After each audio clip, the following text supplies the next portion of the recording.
झारखंड गठन के बाद राजधानी रांची बनी और यहां जमीन की कीमत आसमान को छूने लगी। इसका असर हुआ कि हर कोई जमीन से जुड़े कारोबार से जुड़ने लगा, अपराध बढ़ने लगे और फिर जमीन के लिए जमीन लाल होने लगी। खासकर पिछले 5 वर्षों में तेजी से रांची और आसपास विकास हुआ।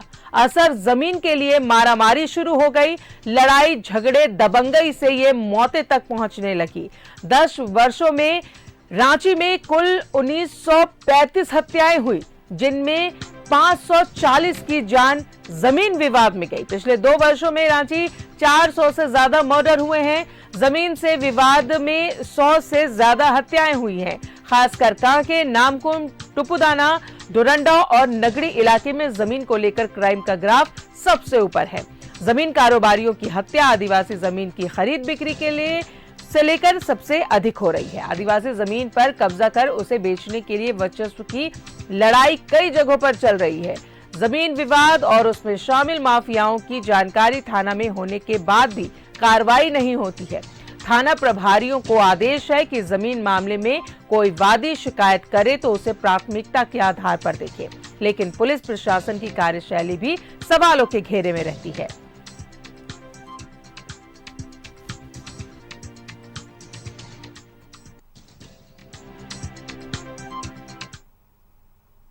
और सहयोगी दीपक हमारे साथ लगातार बने हुए हैं। दीपक, जैसा कि अभी हम बात ही कर रहे थे कि जमीन जिस तरीके से कीमत में उछाल हुआ है, हत्याएं भी उसी तरीके से हुई हैं। और जाहिर तौर पर पुलिसिया कार्रवाई की अगर बात करें तो जैसे ही जमीन से रिलेटेड कोई भी किसी भी तरह की शिकायत आती है तो उस पर प्राथमिकता के आधार पर कार्रवाई अगर होती तो शायद इतनी मौतें जमीन को लेकर के नहीं हुई होती।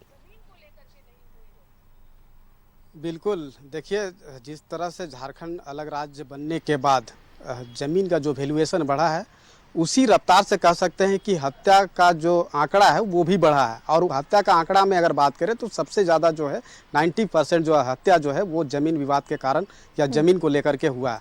ज़मीन का अगर जो है कारोबार अगर जो लोग करते हैं तो उसमें 2 चीज़ सबसे इम्पोर्टेंट है। पहला धन या तो बल।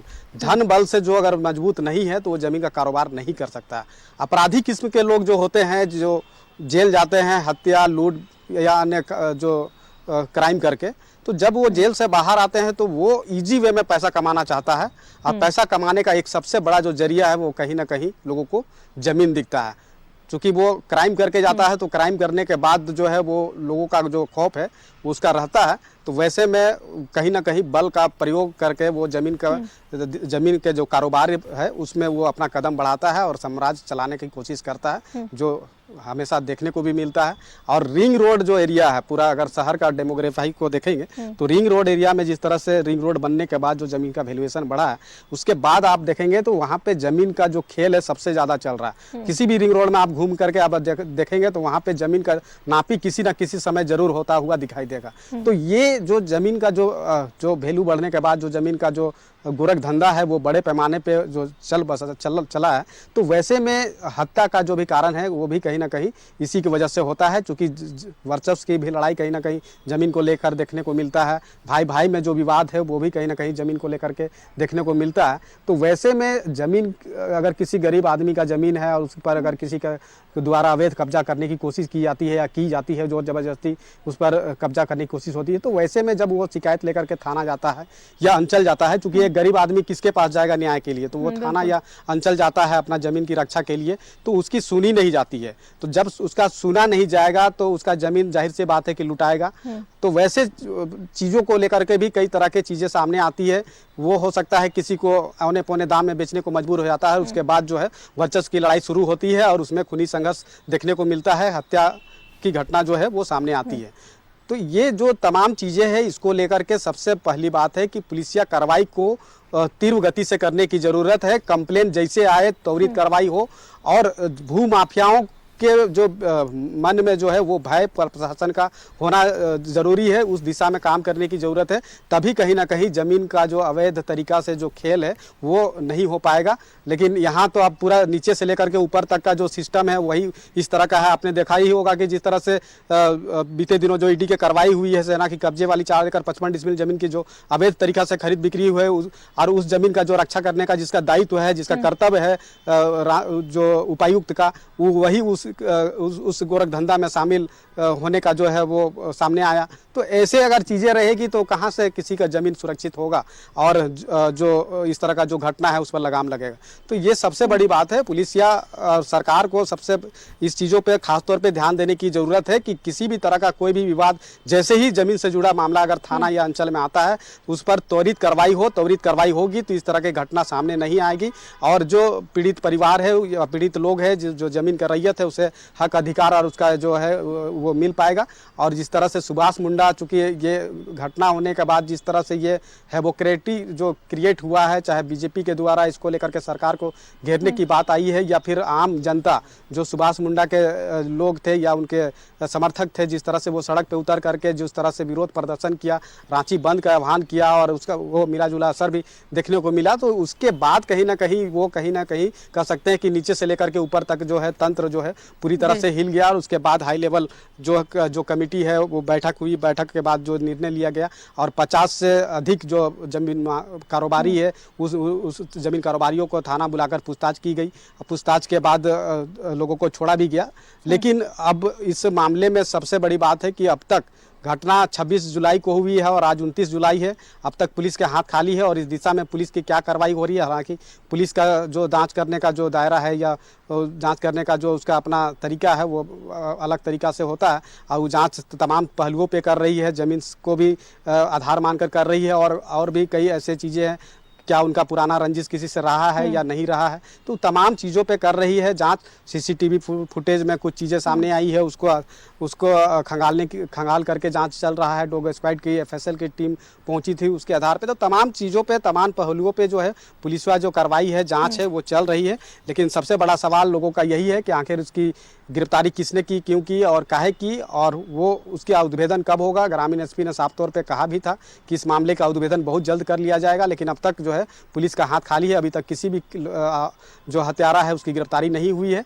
अब देखने वाली बात होगी कि पुलिस के द्वारा इस मामले की गुत्थी है कब तक सुलझाई जाती है और आरोपियों को गिरफ्तार किया जाता है, ये देखने वाली बात होगी। लेकिन जिस तरह से ये चीज़ें सामने आई है और लगातार ये पहला घटना नहीं है, इससे पहले भी इस तरह का घटना आया है और आने वाला समय में भी आएगा। तो पुलिस को अभी से ही सचेत रहना होगा और ज़मीन से जुड़ा जो भी मसला है, चूँकि हर एक थाना के अधीन जो भी ज़मीन का कारोबार होता है तो ऑटोमेटिक है कि जो थाना का प्रभारी है उसे ये इस बात का जानकारी होना चाहिए कि उसके क्षेत्र में कौन कौन से भूमाफिया है जो सक्रिय रूप से जमीन के कारोबारी में लिप्त है, जमीन का कारोबार करते हैं। जो भूमाफिया है, जो इस तरह की घटनाओं को, हत्याओं को अंजाम दे रहे हैं, वो तो जेल के बाहर हैं, उन पर तो मॉनिटरिंग होनी ही चाहिए।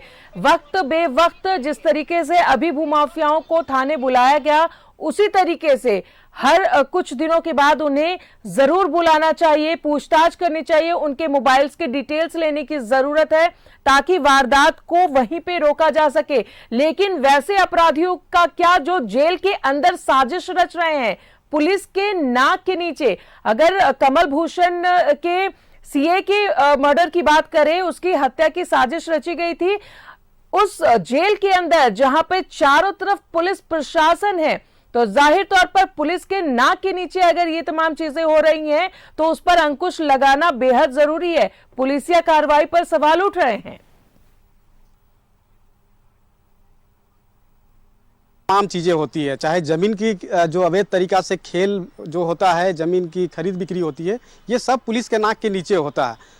जो कमल भूषण का जो सीए का जो हत्या हुआ संजय कुमार की, उसकी प्लानिंग जेल में रची गई। जेल में ही सारा चीज़ें तय हुआ कि हत्या करना है, कैसे करना है, शूटर को कहाँ से हायर करना है, ये तमाम प्लानिंग जेल में हुई।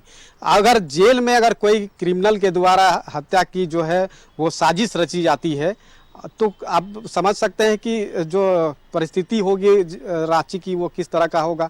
पुलिसिया कार्रवाई चलिए, तो बेहद जरूरी है दीपक कि पुलिस पूरी सक्रियता के साथ, तत्परता के साथ काम करे ताकि इन हत्याओं पर लगाम लगाई जा सके। बहुत बहुत शुक्रिया आपका दीपक, तमाम जानकारियों के लिए। तो सुभाष मुंडा हत्याकांड में पुलिस ने, एसआईटी की टीम ने 10 लोगों को हिरासत में लिया है, उनसे पूछताछ की जा रही है और जो राज्य की जनता है उन्हें उम्मीद है कि जल्द से जल्द सुभाष मुंडा हत्याकांड का पुलिस उद्भेदन करेगी।